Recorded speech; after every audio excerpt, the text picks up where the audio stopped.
Listening to clients is at the heart of providing financial services in a market-led approach. Financial service providers should always keep their eyes and ears open for what their clients are saying in terms of the design and delivery of the product. Stuart Rutherford is the founder of SafeSave, a microfinance institution in Bangladesh, and author of the books The Poor and Their Money and Portfolios of the Poor. Rutherford talks about the importance of listening to clients, how best MFIs can learn from them, and his experience in conducting such research. Microfinance is essentially a retail operation, and just like any other retail operation, you need to know what your customers want. I think it's as simple as that. There may be a particular problem in microfinance in that it's not an area that in the past has been well researched, and it has become vulnerable to people just making assumptions about what the poor want.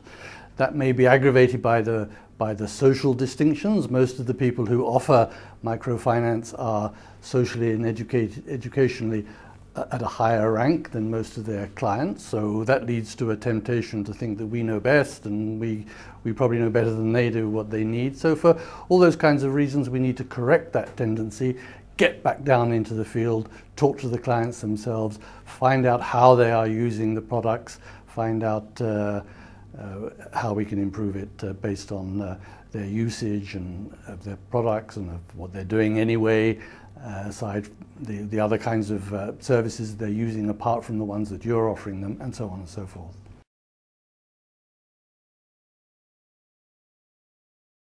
I think the answer there is simply to go directly to them.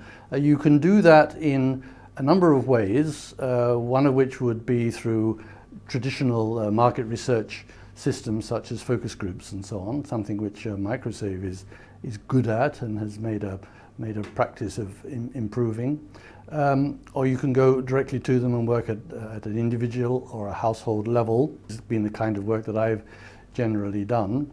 And you will find that you need to make repeated visits and you need to ask questions repeatedly, because for various reasons the early information that you get may not be very reliable. So you need to do a lot of double checking and triple checking if you're going to get a really accurate picture of how people manage their money and what kind of tools they need from you to help them manage it better.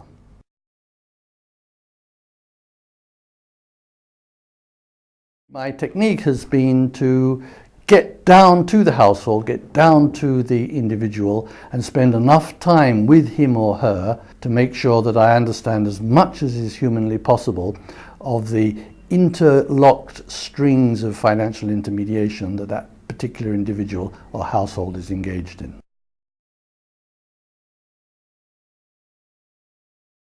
They need a financial tool that's close at hand that will allow them to handle their money on a day-to-day basis. And then building these large lump sums. MFIs need to be able to find ways of offering poor people long-term savings regimes in which they really can save up good-sized chunks of money, even if it's going to take them 5 or 10 or 15 years to do it. And then the third one, obviously, finding some way in which they can deal with emergencies.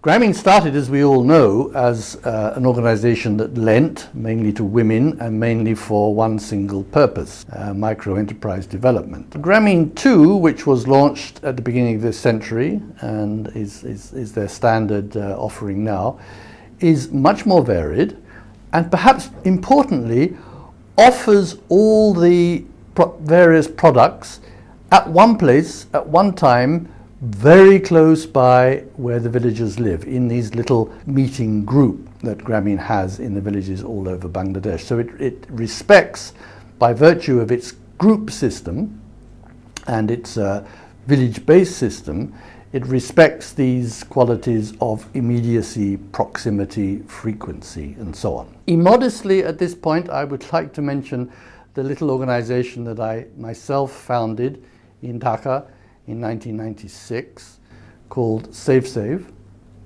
This was a deliberate attempt on my part to try and offer something that responded to the learnings that I felt I had made by the years I'd spent looking at how poor people manage their money.